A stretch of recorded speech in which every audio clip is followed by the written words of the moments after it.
శ్రీ గణేశాయ నమః. శ్రీ గురుభ్యో నమః. శ్రీ సరస్వతి నమః. ముదురు రాధా పేరుతో ఫేస్బుక్లో వస్తున్న వీడియోల్ని దయచేసి లైక్ చేయండి, షేర్ చేయండి.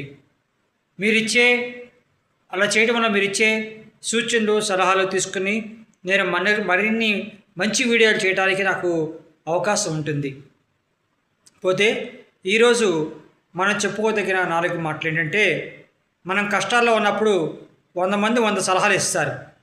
ఆ సలహాలు విని నీకు మంచిదైతే నువ్వు ఆచరించు, లేదు ఆ సలహాలు విని నీకు ఎంతవరకు వీలైతే అంతవరకే పరిగణలో తీసుకో.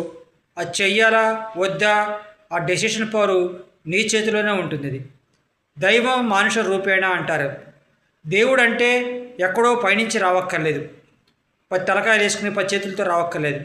మన మనుష్య రూపంలోనే దేవుడు ఉంటాడు. అది మన కష్టాల్లో ఉన్నప్పుడు మన పక్కనే ఉండి మన ఆలనా పాలనా చూసి ఆ కష్టాలు తీరే వరకు నీ చేదుడు అది ఉండేవాడే నీ దేవుడు.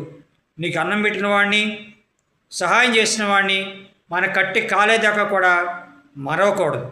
అలాగే ఇంకా ఈ విషయం చెప్పకూడదు, కానీ రైతు బజార్కి వెళ్ళి భార్యకి ఫోన్ చేయకుండా కూరలు కొనుక్కొచ్చేవాడే సరైనవాడు. అలాంటి వాడి జీవితం చాలా బాగుంటుంది. జయం.